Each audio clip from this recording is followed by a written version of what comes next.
प्रधानमंत्री ने एक कमेटी बनाई है, उस पर संसद में उन्होंने कहा कि वी कामकोटी मद्रास के आईआईटी के डायरेक्टर हैं, उसको गौमूत्र कह के उपहास उड़ा रही प्रियंका गांधी। संसद में कैसे देखें? पहली बात तो ये है कि हमारे संसार में बहुत सारी चीजों पर शोध हो रहा है।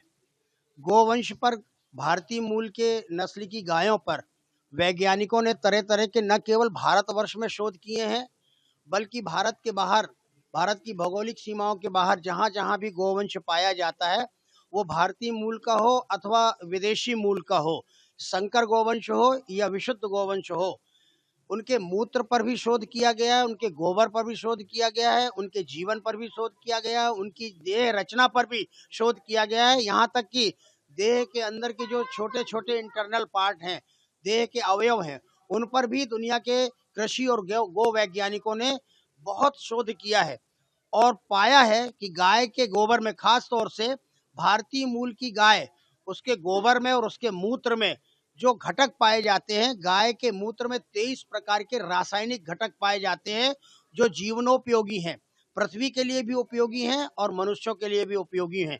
और आज मूत्र के आधार पर जो भारत में शोध हो रहा है, उससे 48 प्रकार की जीवन रक्षक औषधियां तैयार की गई हैं। और आयुर्वेद में जितनी औषधियां निर्माण होती हैं वो सब गोमूत्र से ही शोधित होती हैं और वो कैंसर जैसी भयंकर बीमारी का इलाज के लिए वो साबित हो रही हैं। अब रही बात गोबर की, तो गोबर में 16 प्रकार के खनिज तत्व पाए जाते हैं।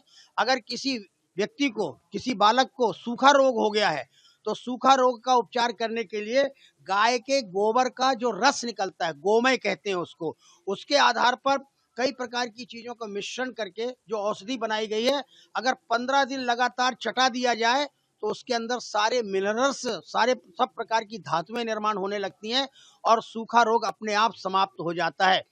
और फिर दूसरी बात, इसका धार्मिक आध्यात्मिक आधार भी है, कृषि का आधार भी है, पर्यावरण का आधार भी है। इसलिए अगर प्रियंका गांधी ने हास्य और विनोद कह कर उन्होंने हंसी उड़ा दी है ऐसे वैज्ञानिकों की, तो उससे जैसी मूर्ख कोई महिला नहीं हो सकती। उसको राजनीति में और समाज में काम करने का कोई अधिकार नहीं है।